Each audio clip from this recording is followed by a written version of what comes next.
If her dad were here, he'd be disappointed. Fuse boxes had been one of his very first life lessons. He taught her that when she was 9. Don't even get him started on checking the oil in the car. Don't you need a torch or something? Connor asked. Oh, Connor, you should unlock our phones so we can use the torches on them, Lauren said. Yeah, fine, Connor replied, rising from his chair. Not very 1924, but fine. He began scrabbling around the radiator. I can't find the key. I know I left it here somewhere. Connor, I need my phone, Lauren said, growing more insistent. It's fine, Pip interjected, diffusing the tension. She leaned across the table and picked up one of the candlesticks, the flame dancing with her breath. This is fine, I can see enough. You can look for the key once the lights are back on. She used the shaky candlelight to navigate around Jamie, who was standing in the doorway. Do you need help? He asked. No, that's okay. She knew he was anxious to finish the game before they all had to leave, but this was a one-person job. Pip had found, most of the time, that other people only slowed her down. That's why she despised group projects. I'll just take a minute. No worries.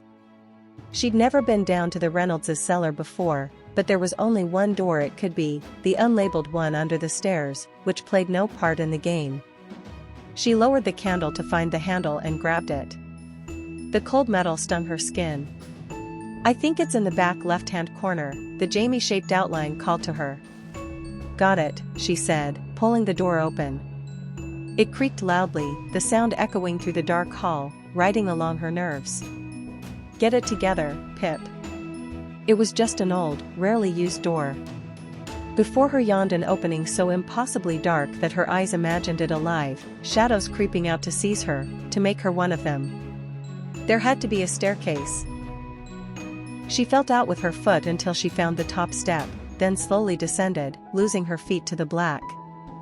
The air grew colder and staler with every step, and the candle's light weakened as if the darkness were swallowing it. The fourth step creaked, of course.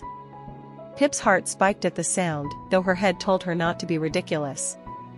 All the murder talk must have put her on edge. On the sixth step, something brushed against her bare arm, delicate, prickling her skin like the gentle touch of fingers. Just a cobweb. It clung to her hand, catching her. She wiped it off on her dress and continued. She shifted her foot, expecting another step, but it wasn't there. She'd reached the bottom. A shiver crawled up the back of her neck. She turned to make sure the way back still existed. If someone thought it would be funny to lock her down here, there might actually be a murder tonight. A rustle behind her. Pip turned. The flame strained to follow her movement. She couldn't see anything. Except, she could. There, in the corner, the fuse box. Just a few feet away. She made her way over, lifting the candle to light it. All the switches were flipped down, including the large red one at the end. She stalled. A whisper in the darkness. To her right. Had she really heard something? She couldn't be sure. The sound of her heartbeat thundered in her ears. Pip raised the candle high, trying to light as much of the room as possible. That's when she saw him. A man, standing in the far corner. The dark silhouette of his head tilted, as if watching her, curiously. Who's there? Pip asked, her voice trembling. No answer. Only the wind, whistling in through hidden cracks above her. Her fingers shook. The flame juddered. The man moved. Coming closer. No. She spun toward the fuse box. She needed light. Now. She focused, grip tightening on the candle. Her breath quickened, inhale, exhale, and... Oh no. Darkness caved in, wrapping around her. She'd blown out the candle. Blindly, she fumbled at the fuse box, flicking switches with her thumb. Her fingers found the larger shape of the main switch. She pushed. The lights flickered on. The shadow man was gone. Gone, because he had never been there, just a pile of cardboard boxes with a sheet tossed over them. It was only Pip down here. Though it took her heart a few seconds to believe it. Cheers erupted upstairs. Well done, Pip. Come on back up. She stayed a moment longer, letting the fear drain from her face.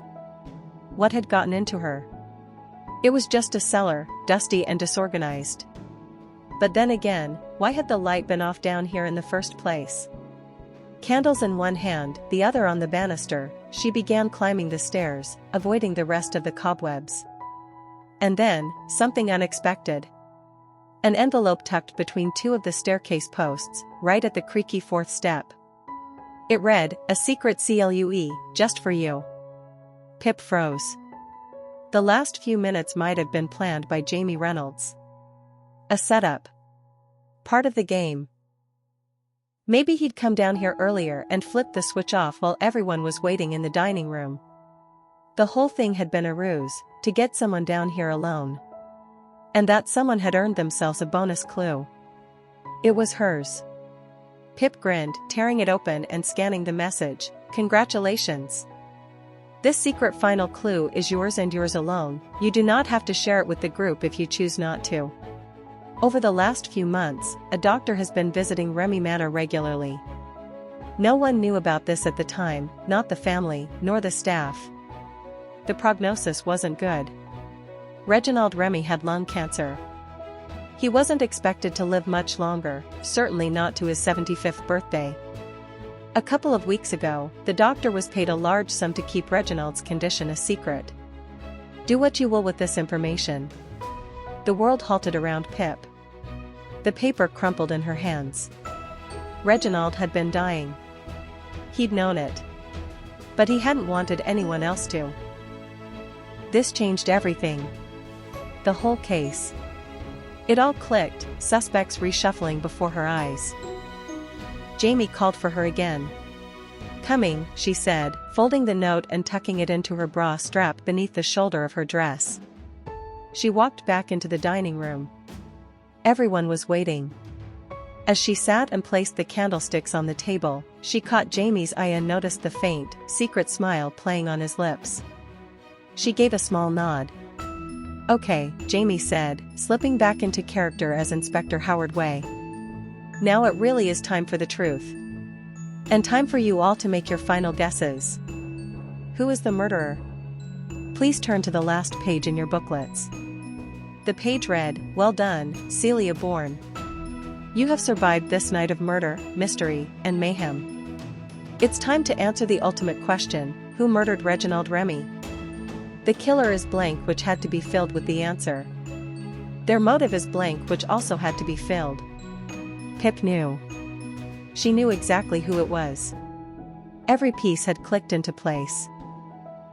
All those half-forgotten details, from the very beginning, had emerged from the blackout into perfect clarity. She looked around the room. Around this manor. This secluded island with a boat that only came once a day. The killer was here. "In that case," Jamie said, "let's go around the table. Everyone share your theories before I reveal the truth. Lauren, want to start us off?" "Okay," Lauren said, fidgeting with her beaded necklace. "So, I think the murderer is Kara. Dora, the cook, I mean." Kara gasped, her signature dramatic offense. "I think she's involved with our business rivals, the Garzas. She's here under false pretenses, sent to steal company secrets and then kill my father-in-law." She wasn't entirely wrong, Pip thought. Just not about the most important part. "Aunt, your guess?" Jamie prompted. "Well, the only murderer around here is Sal Singh," Aunt grinned. "Must be his ghost. Andy Bell, and now poor Reginald Remy."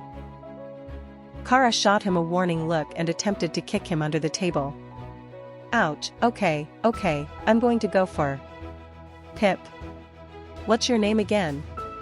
"Celia," she said, glaring at him. "Yeah, Celia. I reckon we've got a case of a good girl gone bad. And I think it would annoy Pip the most to be the murderer. So, yeah." "Such sound reasoning," Jamie muttered, annoyed. Next. Zach's turn. Pip watched him carefully. I think the murderer is my brother, Bobby Remy.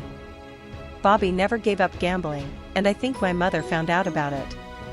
I believe she confronted him on that fateful walk, 1 year ago today.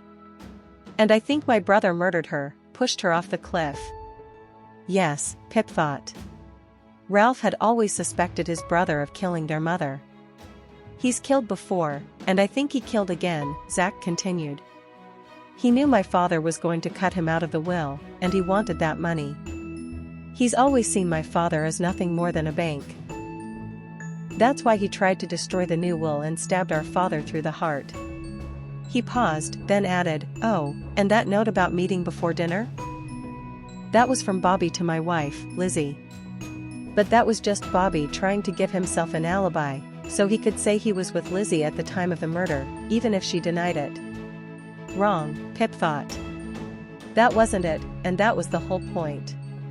It was something beyond that. Connor? Jamie prompted. Yeah, so I think it might actually be Celia Bourne, Connor said. I think she's a Russian spy or something, because she kept reacting to that word. And she was trying to hide incriminating evidence. I think she's lying about why she broke into Reginald's safe, and whatever she found in there, something to do with that Harris Pick guy. It became her mission to terminate Reginald Remy. Pip was impressed by his observation skills, even if he was dead wrong. She kept her expression blank. And then it was her turn. She cracked her neck, ready. Kara? Jamie said instead, eyes skipping over Pip. Ah. He was saving her for last, maybe because he knew she was most likely to have the answer. And he was right. I'm going to go for Bobby Remy, Kara said. Everything points to him. He's having an affair with his brother's wife, he's been gambling, and he's mixed up with gangsters. Like Ralph said, he probably killed their mom too. He's after the inheritance. That's why he destroyed the new will and killed his dad. Kara had fallen for it. Exactly as it had been planned, Pip thought. And now it was her turn. She stood before Jamie could call her name. Okay. Before we get to who committed this murder, Pip began, we first need to eliminate who didn't. Let's start with Dora Key. Yes, she's a plant by the Garza family. They forced the last cook to quit, and Dora got herself hired to spy on the Remy business and report back. But she did not murder Reginald Remy. Why would she? There was nothing to gain from his death. Lauren looked deflated. Pip turned to her next. Lizzie, you don't exactly come out of this clean either. You've been stealing from the Remy family. Skimming money from the London casino. Maybe you were trying to build financial security in case your husband found out you were sleeping with his brother and divorced you, leaving you with nothing. Reginald found out you were the thief, and maybe you were afraid he'd go to the authorities. Still, you're not the murderer. Even though you're probably relieved he's dead. She moved on. Humphrey Todd. You hated Reginald Remy. You even said you wished he were dead. You claimed it was because he denied you time off work to visit your daughter. That's true, but it's not the whole truth. The real reason you wanted time off 2 weeks ago was because your daughter, the only family you had left, had contracted smallpox. A deadly disease. Reginald said no, and your daughter died before you could say goodbye. That's why you hated him. And yes, revenge is a strong motive, but you didn't kill Reginald Remy. Pip caught the flush rising in Connor's cheeks. She was right. As for me, she continued, yes, Humphrey. You were partly right. I am a spy working for His Majesty's Secret Service. I was instructed to investigate my uncle to determine whether he was funding seditious communist activity.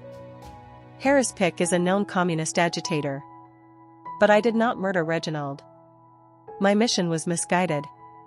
Reginald wasn't funding communists. He was simply settling old debts, sending money to a friend who had saved his life during the war. Because, and here's the kicker, everyone, Reginald Remy knew he was going to die.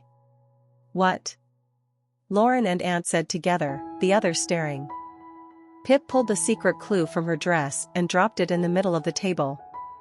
A secret clue hidden in the cellar, meant for whoever went down to fix the fuse box. Reginald was dying of lung cancer. The doctor told him he didn't have much time left. And just a couple of weeks ago, the doctor was paid a large sum to keep quiet. And yes, Dora, you were right, everything seems to point to Bobby Remy. But there's a reason for that. The rest of us didn't have alibis, except for two people. She looked at Lauren, and Aunt Lizzie and Bobby were together at the time of the murder. Having relations, no doubt. It's something Lizzie would never admit to, not in front of her husband, Ralph, because she's terrified of divorce and losing her wealthy, comfortable life. Bobby had to pretend he was alone on a walk, because Lizzie wouldn't back him up, and he knew it. So did the killer, who knew exactly where Bobby would be, and that he'd never be able to prove his alibi. So, if neither Lizzie nor Bobby are the murderer, that leaves one final person. She turned her gaze to Zach. Ralph Remy, you are the killer. What? Connor said, puzzled. Although, Pip added, I'm not sure we can even call you a murderer, because your father was in on it. He wanted you to do it. What? That one came from Kara. That's right, Pip said. This entire thing was an elaborate plan, set up by Ralph Remy, Reginald Remy, and one other person. She turned toward Jamie. Inspector Howard Way. Jamie froze. His brows lowered as he stared at her. What? Lauren cried. Ralph had always suspected his brother Bobby of murdering their mother, pushing her off a cliff after she found out he was gambling again. Reginald knew too, deep down. He knew Bobby had robbed him of the love of his life. But Bobby didn't stop there. After Reginald paid off Bobby's gambling debts to save him from loan sharks, Bobby joined them. He became a member of the East End Streeters gang, seen dealing cocaine with them at the Garza Casino. His gambling addiction needed constant fuel. A violent gang that Inspector Howard Way and Scotland Yard have had many dealings with. Your partner, Inspector, went undercover to expose the Streeters' drug network. He was gunned down. And you've always known exactly who pulled the trigger. It was Bobby Remy. At least 2 murders under his belt. But he would never face justice. The evidence was never enough. So Bobby would continue living, free to kill again if the need arose. Unless someone stopped him. Fast forward to just a couple of months ago, when Reginald Remy found out he was dying. He knew he wouldn't live long enough to see justice served for his poor wife, and that his eldest son was a very dangerous man. So, he came up with a plan alongside his other son, Ralph. If Bobby was never going to be caught for the 2 murders he'd already committed, they could ensure he went down for a third, the murder of Reginald Remy himself. Reginald was going to die anyway, why not make his death count? Why not use it to put Bobby behind bars for life? They even paid off the doctor to keep the truth hidden. For Ralph, this wasn't just about justice for his mother. It was also a way to end the affair between his wife and his brother, a betrayal he was well aware of. Ralph and Reginald must have investigated Bobby's past, discovered the connection to the dead policeman, and then approached Inspector Howard Way, who joined in on the plan. You were desperate to see justice for your late partner too, Pip said, turning to the inspector, and to get this dangerous man off the streets. But he's not part of the game, surely? Lauren said. You'd think that, Pip replied. But this has been staring us in the face from the very beginning. Remember what it said on the invitations? There's only 1 boat a day from the mainland to Joy Island, and it leaves at 12 p.m. sharp. Now, Reginald was murdered between 5:15 p.m. and 6:30 p.m., and then, shortly after, that same evening, the inspector shows up to help solve the murder. But how did he get here? Think about it. She leaned across the table. It's because he was already here. He'd been on the island all day since the noon boat. Inspector Howard Way arrived before the murder happened. Because he knew it was going to happen. Because he was part of the plan to frame Bobby Remy for Reginald's murder. That's why all the clues have been pointing to Bobby. The inspector has been steering the investigation that way. Pip grabbed the torn and taped up will from the evidence pile in the center of the table. Bobby Remy didn't destroy this new will. Ralph and Reginald did. We know they were alone together in the library earlier this evening. That's when they ripped up the will and threw it in the fireplace. But they didn't burn it, because they wanted it to be found. They were establishing Bobby's motive, money. That argument I overheard last night between Ralph and his father? They weren't talking about business plans. They were talking about this. Their plan to kill Reginald and set Bobby up for it. Remember what I heard Ralph say? I refuse to do that, father. This scheme of yours is ridiculous and will never work. You won't get away with this. Ralph was clearly having second thoughts about the whole plan, about having to stab his own father. But Reginald talked him back into it. Look. She picked up the final clue they'd found in the pizza box. This note from RR. Some of you thought Bobby wrote this to Lizzie, about meeting up behind Ralph's back. You might have thought Bobby wrote it intentionally to give himself an alibi, so he could claim he was with Lizzie at the time of the murder. But Bobby did not write this note. He is not the RR here. This note was written by Reginald Remy to his son, Ralph. Tonight, you promised me. Reginald wasn't pleading. He was making sure Ralph didn't get cold feet again. And if you don't believe me, just look at the handwriting. The font.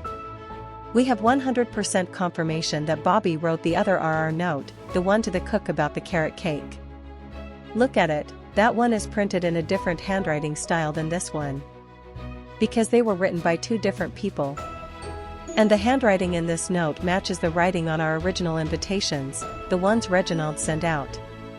And his checkbook.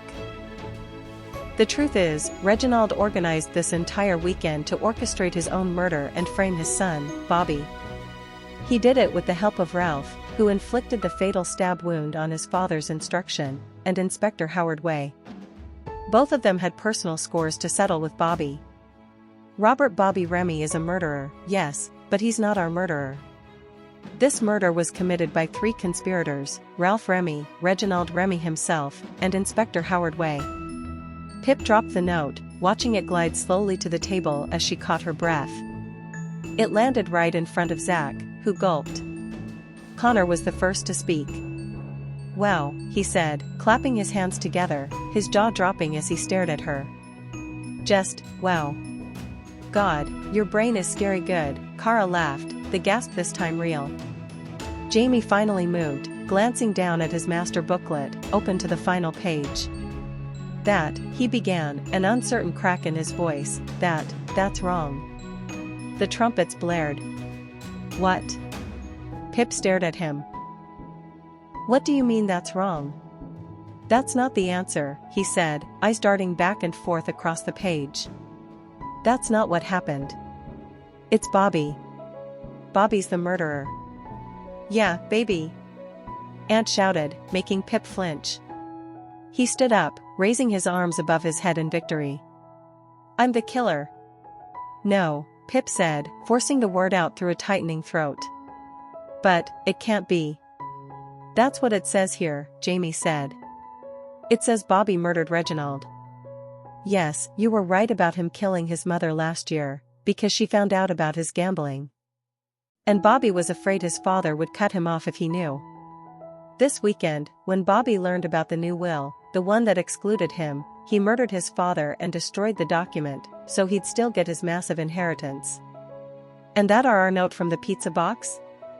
Like you said, Bobby wrote it to fake an alibi, to make it look like he was with Lizzie during the murder. It was premeditated. No. That can't be the solution. It's not obvious. It doesn't even make sense. Pip said, frustrated. This must be absolutely killing you, Aunt chuckled. To be so epically wrong. I wish we'd been recording you. No, I'm not wrong, Pip said, digging in her heels as a flush of anger crept up her neck. Explain the handwriting, then. How can both our notes be written by Bobby if they're printed in different handwriting styles? I don't know. It doesn't say anything about that in here, Jamie replied, flipping back and forth through his pages. And what about the secret clue? That Reginald knew he was dying of cancer? How does that figure into Bobby being the killer? It says Bobby learned of his father's diagnosis and knew Reginald would likely draw up a new will. So he had to act quickly to secure his inheritance, Jamie explained. Who paid off the doctor then? And what about you? Pip's voice was rising now, her hands balling into fists at her sides, fingernails digging angry lines into her palms. How does the game explain the inspector even being here if he wasn't in on the murder? There's only one boat a day, at noon. You can't be here unless you knew about the murder beforehand. Jamie's face fell as he stared at the booklet again. Yeah, I don't know what to tell you, Pip. Sorry. It doesn't say anything about that in here. Just that Bobby did it. That's so wrong, she said. Okay, Kara said, tugging Pip back into her seat by the ends of her feather boa. It doesn't matter. It's just a game. But it's wrong, Pip said, her fight beginning to fade, along with the half-moon imprints in her hands. Bobby as the killer is too easy. There are too many holes. She said it more to herself than anyone else. Why had she let herself get so invested? It wasn't even real. Well, it's okay, it was just a bit of fun, Kara said, squeezing her hand. Besides, I guessed it, so I'm a boss. Yeah, and the whole game was really good, Connor chimed in. Way more interactive than I expected. Thanks for setting it all up and hosting, Jam. Yeah, thanks, Jamie, Kara added, and Pip echoed her a beat later. That's okay, everyone, Jamie said, removing his police helmet and taking a bow. Inspector Way, over and out. And it had been good, right up until the end. The whole world outside the house had disappeared, it had just been her thoughts, and a problem to solve. Exactly the way she liked it. Exactly when she was most herself. But she'd been wrong. Pip hated being wrong. She ran her thumb across her closed booklet, tracing the logo at the bottom.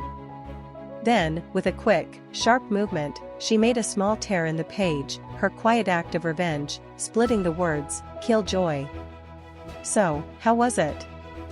Elliot Ward asked from the front of the car. Mr. Ward played several roles in Pip's life, Kara's dad and her history teacher, her favorite, not that she'd ever tell him. She was around the Ward's house so often, he probably saw her as a bonus daughter. She even had a mug there, Pip's mug. Yeah, really fun, Kara replied from the passenger seat.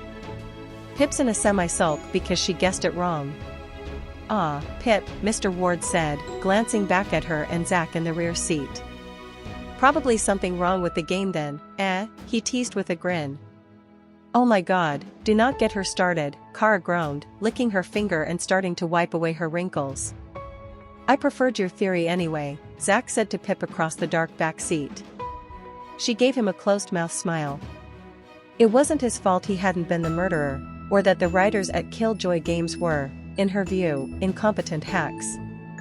Bobby Remy is the killer. She sniffed. Way too easy. Okay, maybe she wasn't quite over it yet. So, exams all finished now? Elliot asked, turning onto the high street. Excited for your freedom, guys? Oh yes, Zach said. Got a pile of PlayStation games waiting for me. Already talking about your EPQ, aren't you? Kara teased. No rest for the wicked. Have you picked your topic yet, Pip? Elliot asked. Not yet, she replied to the back of his head. But I will. Soon. They were approaching the roundabout, the left indicator blinking as the car prepared to turn onto Pip and Zach's road. The car jolted suddenly. Pip and Zach were thrown forward against their seat belts as the engine stalled. Dad? Kara said, concern threading through her voice. Elliot was staring past her, focused on something outside the window. Yes, yep. He shook his head. Sorry, kids. Thought I saw someone. Got distracted. Very sorry. He turned the key, restarting the engine. Maybe I need to come along to some of your driving lessons, Kara, he joked as the car peeled away. Pip turned to the window, squinting into the dark street. Mr. Ward had seen someone. Someone was walking past the car now, just another shadow until he stepped under the orange glow of a street lamp. And for a second, Pip saw him too. A face she recognized from news coverage. From old, half-faded memories. Sal Singh. Except it couldn't be. Sal Singh was dead. 5 years dead. It was his younger brother, Ravi Singh. They looked so much alike from the right angle. Pip didn't know Ravi, but like everyone in Little Kilton, she knew of him. It must be hard, she thought, living in a town still so obsessed with its one murder case. They couldn't escape it, not Ravi, not Sal, not even Andy. The case lingered. The town and that tragedy, forever linked. The Andy Bell case. Murdered by her boyfriend, Sal Singh. That was the story. No trial, just public certainty. It's always the boyfriend, people said. Neat. Done. Put to bed. Too neat, maybe. Pip narrowed her eyes. She turned as far as her neck would let her, watching Ravi as he walked away. He quickened his pace, and the car drove on, separating them. He vanished into the night. But something lingered behind. Actually, Pip said, I think I know what I'm going to do my project on.